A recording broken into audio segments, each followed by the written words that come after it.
શિક્ષણની વાત કરતો હતો ને, તો હું કહું અત્યારની નિશાળીઓને હાથ જોડીને પ્રાર્થના કરું. અત્યારની નિશાળીઓ છે ને, આવી એક ચોપડી, છોકરાઓની ચોપડી હોય ને એમાં લખેલું હોય કે 25 થી 31 ડિસેમ્બરમાં તમારા છોકરાઓને સાન્તાક્લોઝના ડ્રેસ પહેરાવીને મોકલો. અને આપણે હરે પુદુડા થઈ થઈને લાલ ટોપા પહેરાવી મોકલીએ. હું તો એ વિચાર કરું કે સાન્તાક્લોઝ સારો વ્યક્તિત્વ હોય છે, આપણે એને પગે લાગીએ એમ વાંધો નહીં, પણ સાન્તાક્લોઝની ક્યાંય મઢી ખરી? સાન્તાક્લોઝનો ક્યાંય ધૂણો ખરો? ધૂણો હે? સાન્તાક્લોઝની ક્યાંય ગૌશાળા ખરી? સાન્તાક્લોઝ અન્ન ક્ષેત્ર એવું કે ખુલ્લું મૂકવામાં આવ્યું છે, છતાંય હેના ઉપાડા લીધા છે આપણે બધાએ. છે એના અનુયાયીઓ છે જે મનથી માને છે સાન્તાક્લોઝને, જે દીવ દમણ ગોવા માનતા ચડાવવા જાય છે. તો ભલે જાય, એમાં મારું શું જાય છે? બે હાથ જોડો મારા વાલા. પાછા વિદેશમાં હોય ને, પાછા હમણાં આવવાના હોય તો આપણે બધા મિત્ર મંડળ હોય ને વિડીયો કોલ કરે, 2 લીટર લેતા આવો મારા વાલા. એ મારો રામ ભલો કરે. એ આનંદ કરજો. હું હજી હું એડ કરો પ્રોગ્રામ ચાલુ કર્યો જ નથી હજી. હું એમાં શું થાય ખબર છે? હું હાવ પેટ છૂટી વાત કરું. એમાં શું થાય ખબર? હું બહુ આભારી છું ભુજ મંદિરનો, ભુજ મંદિરના સંતોનો, કે મારી સૌપ્રથમ પહેલી શરૂઆત આ બાજુ જો ખરેખર થઈ હોય ને, તો ભુજ મંદિરના જ્યારે 200 વર્ષ પૂરા ત્યાંની મહોત્સવ હતો ને, એમાં ફર્સ્ટ ટાઈમ મારે આવવાનું થયું ને તમારા આશીર્વાદથી હું અહીંયા આવું છું. હજી હિતેશ અંટાળાનો, હિતેશ અંટાળામાં મજા નથી. તમને વેમ છે કે હિતેશ અંટાળા આવે તો જ મજા આવે? ના ના ના ના મારો બાપ, હિતેશ અંટાળામાં મૂળ મને, અને હું ક્યાંય ન પહોંચી શકું તો મારી કોપી અહીંયા બેઠી છે ને બોલાવી લેવો. એ અડધું પેમેન્ટ લે. એ પણ આમ જો ખરેખર આમ જો આપણે બે ભાઈને ફોટો પાડવો છો? હા, સવાલ જ નથી ને.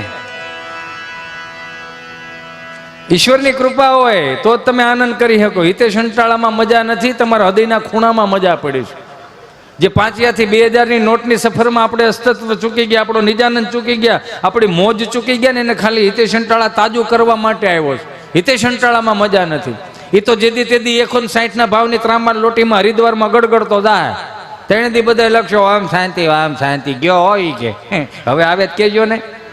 અને આવે તો તમે મને સાંભળો એમ હે કહેવાનો ભાવ. સ્વામી કે ગામડાથી મહાનગરની સફર એ કરાવી છે કે મહેરબાની કરીને 2 હાથ જોડીને પ્રાર્થના એ કરવું કે 5, 15 દિવસ, 20 દિવસ, મહિનો દી સુધી આપણે ગામડામાં આવ્યા હોય ને, માતૃભૂમિમાં આવ્યા હોય ને, તો 2 હાથ જોડીને પ્રાર્થના કરો કે મારા બાપ, કે મહાનગરનો પવન ગામડાને ના લગાડતા, એને એમનો એની સાત્વિકતામાં રહેવા દેજો. એની પાસે જે પડ્યું છે ને એ મહાનગરમાં નથી પડ્યું. મહાનગર સગવડતા વધારી, સંસ્કારો નથી વધાર્યા. કેમ કે તમે જુઓ, આ વડીલો હતા ઉકા દાદા, રામજી દાદા, ભીમજી બાપા, એ કેટલું સાચવી લેતા હતા. લ્યો, 4 ધામની યાત્રામાંથી કોઈ આવતું હોય તો એના હામૈયા કરવા જતા, સંતો આવે તો એના હામૈયા કરવા જતા, કોઈ હારો હગાવા લાવ્યા હોય તો એના હામૈયા કરવા જતા. અને એ રથયાત્રાઓની, શોભાયાત્રાઓ જે થતું હતું એમાં એ વડીલો તો એ સાઉન્ડ ક્યાં હતા બાપજી? કાંઈ સાઉન્ડ નહોતા. ટ્રેક્ટરની ટ્રોલીમાં બેસી અને એ ખાલી ભજન કરતા જાય અને સંતો ધીમે ધીમે હાલ્યા જતા ને બધું જે થતું હતું એ ગામડાએ સાચવી રાખ્યું હતું, મહાનગરે નહોતું સાચવું. એ ઉકા દાદા ને રામજી દાદા ખાલી આમ દોકડ બાંધ્યા હોય, હાલે ભાઈ, બીજું શું હોય, ખાલી આટલું જ હતું. આવા સાઉન્ડ નહોતા, આવા માયક નહોતા, અને આવા જભાવાળા નહોતા, મોંઘા. અને એ જે ઉકા દાદા ને રામજી દાદા હામૈયા કરવા જતા, હાવ દેશી હામૈયા.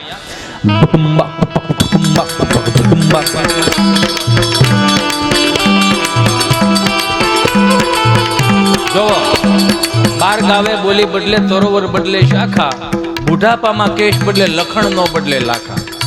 કદાચ હું મારું ગામ ધારીની બાજુમાં કોઠાપીપરિયા, અમરેલી જિલ્લો, હું તમને બધાને આમંત્રણ આપું છું, ક્યારેક અમારી ગાંડી ગીર ફરવા આવો, અમારા તુલસીશ્યામ દર્શન કરવા આવો, સતાધાર દર્શન કરવા આવો, પરબ દર્શન કરવા આવો, અમારા ચલાળામાં દાન મહારાજના દર્શન કરવા આવો, અમારી ગાંડી ગીર ફરવા આવો, ત્યાંના નદી નાળા પર્વતો જોવો, એનું જંગલ જોવો, ત્યાંના હાવેજ જોવા આવો, તમારા ખર્ચે આવો, તમને મજા બહુ આવશે.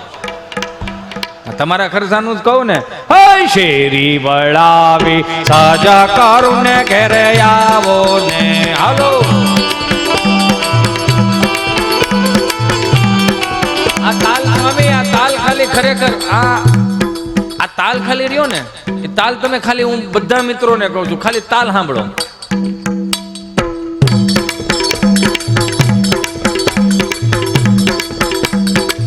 આ પૌરાણિકતા છે, આમાં આદિ અનાદિથી હેલું આવતું હતું. જેમ જેમ પશ્ચિમી સંસ્કૃતિનું અનુકરણ થયું ને, એમાં બધું ભવડાઈ ગયું. આ દેશી તાલ હતો,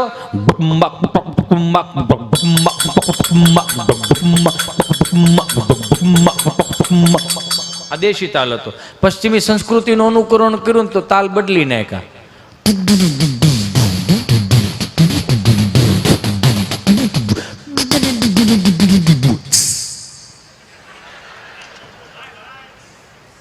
થોડોક વધારે પવન આવ્યો, વધારે પવન આવે એમાં ખબર પડે ને, આવરો જાવરો ચાલુ થઈ ગયો. તો ડિસ્કો કરવો છે,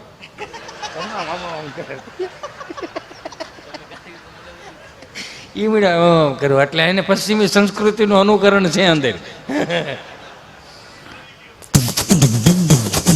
પછી આવ્યા, પછી ફિલ્મ નવા આવ્યા.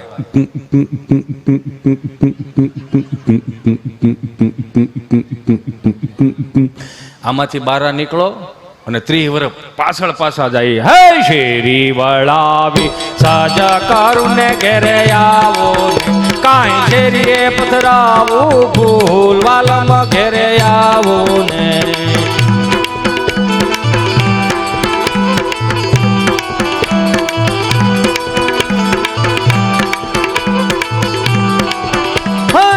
તારા દેશું ઓરડાને વાલા આવો ને. તમે આ બહુ જૂનું કીર્તન છે, પણ આવનારા 100 વર્ષ સુધી આ જૂનું નથી થવાનું. એનું રીઝન છે કે આ છે ને આત્મીયતાથી લખાણું છે, આત્મજ્ઞાનથી લખાણું છે. એટલે આને કોઈ ભૂહી ના શકે. આ નવી ટેકનોલોજી આવતી જાય છે, એનું રીઝન હું આત્મીયતાથી નથી લખાણું, આનું સંશોધન થયું છે.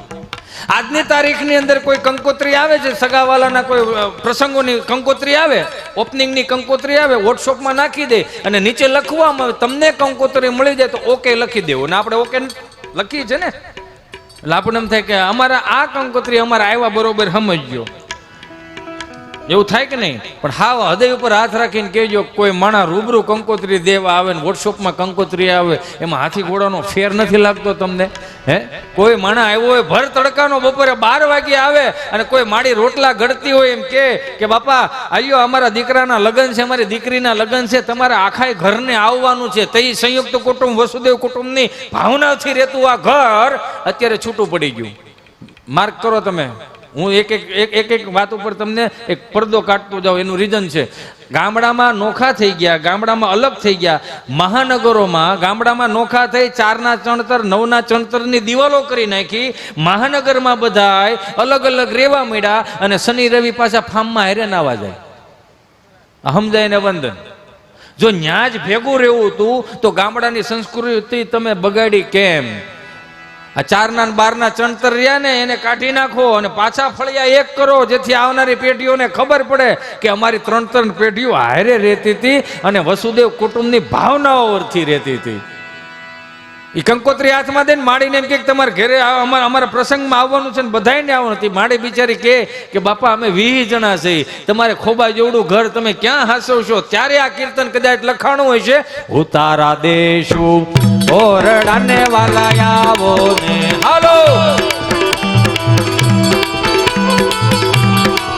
એકાય દેશું મેડી નામોલ વાલમ ઘેરે આવો ને. હાલો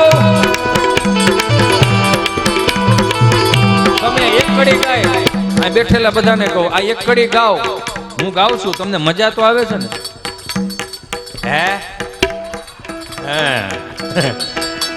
હે શેરી વળાવી સાજા કારુને ઘેરે આવો ને.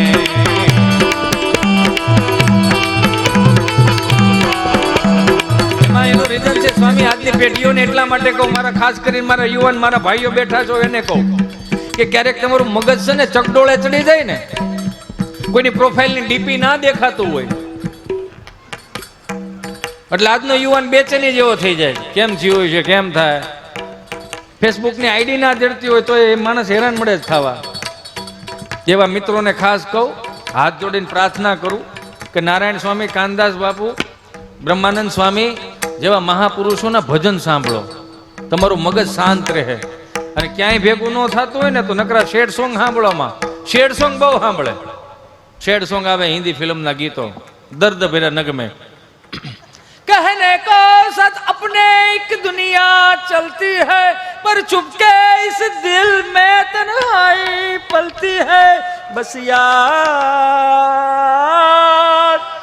साथ है. એવા મિત્રોને કહો, ગાંડાઓ, તમને સનાતન સંસ્કૃતિની ધોહરી તમારા ખંભે મૂકી છે તમારા વડીલોએ, તમારા પૂર્વજોએ. આપણે આમાં નામાં રહેવું તો આ સનાતન સંસ્કૃતિની રખેવાળી કોણ કરશે? આ 400 રૂપિયાના ફિલ્મો કરોડો રૂપિયા નફા કરીને વિયા જાય છે. પણ બે હાથ જોડીને પ્રાર્થના કરું કે 1500 વર્ષ પહેલા જે મહાપુરુષોએ માથા પાડી અને ધડ લડાવ્યા છે એની ચેતના ક્યાંય દુખી ન થાય ને, એ આજના યુવાનને ધ્યાન રાખવાનું છે. આવા શેડ સોંગ સાંભળવાનું નથી. એટલે કહો, દેશીમાં વી આવો કે હારે ગોકુળ માયા જ દિવાળી, કે હારે ગોકુળ માયા જ દિવાળી, પ્રગટ થયા વન મારી રે, પ્રગટ થયા વન મારી રે ગોકુળમાં.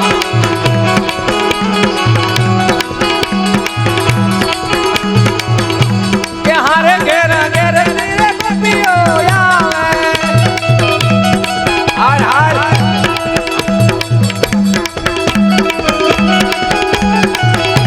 કે હારે મન ગમતા સાજ સજાવે, વાલા રે જીના ગુણ ગાવા રે, વાલા રે જીના ગુણ ગાવા રે ગોકુળમાં.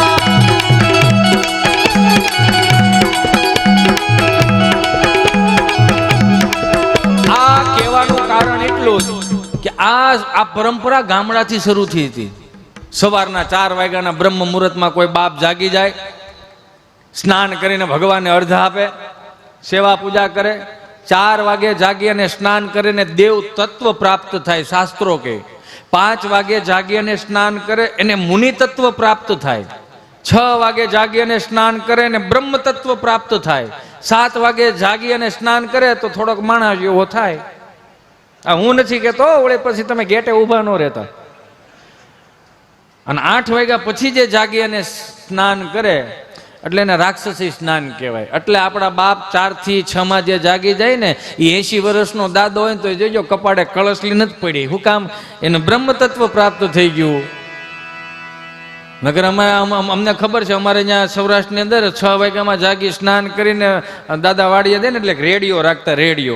રેડિયો સુંદર મજાનો પાછું એમ વગાડે એટલે સવારમાં બ્રહ્મ મુહૂર્તની અંદર સુંદર મજાના પ્રભાતી આવે. હેજી અખંડ રોજી હરી તારા હાથમાં, હરી મારું ગાડું ક્યાં લઈ જાય, વૈષ્ણવ વજન તો જેને કહીએ જે પીડી પરાઈ જાણે રે. આ શબ્દોને નૂર રહેતો હતો આખો દી, એટલે ઈશ્વરની ભક્તિમાં મસ્તમાં રહેતા હતા. પણ એનો એ જ રેડિયો દિયાથી મેં ચાલુ કરે ને સ્વામી 6 સાડા 6 વાગે, એટલે આકાશવાણી રાજકોટ આવતું, ખેડૂતો લક્ષી માહિતી આવતી, એટલે ગામનો ચોરો આવતો, એવો એક પ્રોગ્રામ આવતો. હું સાંભળેલો એટલે કહું. મારી યાદી એટલા માટે કરાવી છે કે આજના યુવાનોને ખબર પડે કે આપણા બાપ દાદા હું સાંભળતા હતા ને હું આપણને આપીને ગયા. એ 6 વાગે રેડિયો ચાલુ કરે ને એટલે આટલું જ આવતું. નમસ્કાર, આકાશવાણી રાજકોટ પ્રસ્તુત કરે છે ગામનો ચોરો. અમરેલીથી પધારેલા અર્જુન દાદા અને મહેસાણાથી પધારેલા મંજી દાદા જો આપણને બટેટાની ખેતી વિશે સમજાવશે. એટલે તમે મારા જોક્સમાં દાંત કાઢો છો યાર કે? ના ના, આનંદ કરો બસ. તમારા ચહેરા ઉપર સ્માઇલ હશે ને તો નેગેટિવિટી ક્યાંય દૂર રહે.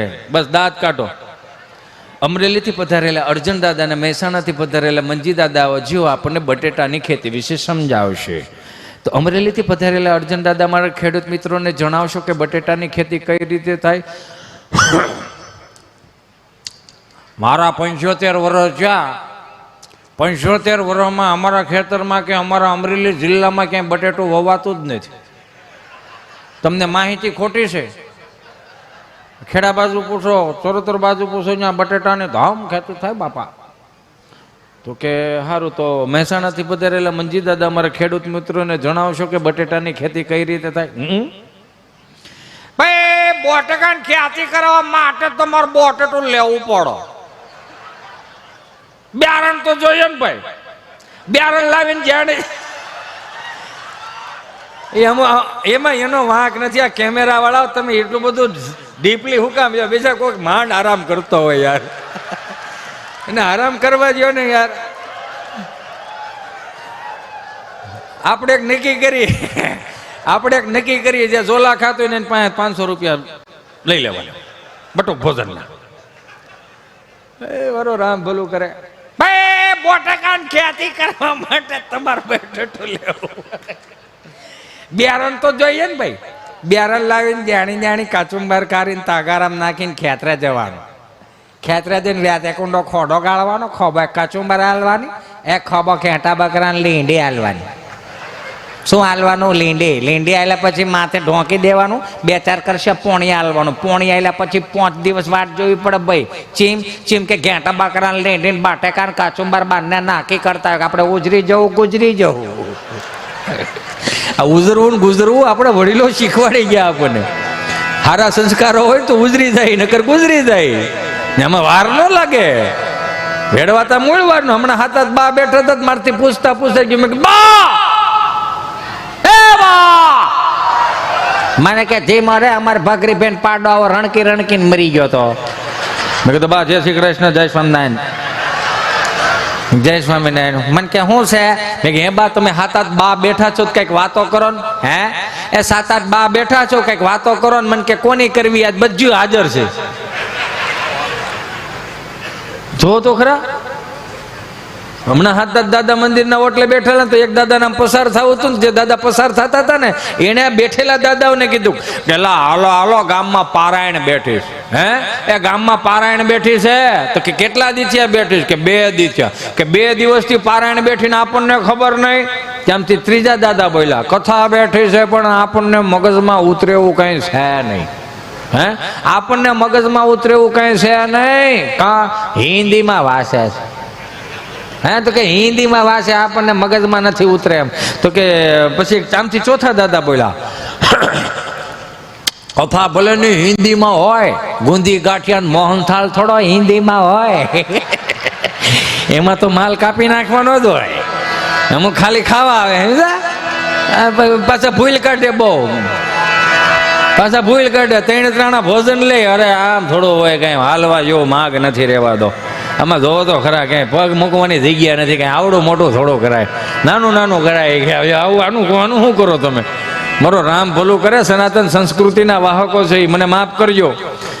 જેટલા બેઠેલા મારા ભાઈઓ છો એને કહું સનાતન સંસ્કૃતિના હિન્દુના કુટુંબમાં જો જન્મ લીધો હોય તો કપાળે ચાંદલો કરતા શીખી જાઓ, શિક્ષાપત્રી વાંચતા શીખી જાઓ. તમને ખબર પડશે કે એમાં હું લખેલું છું.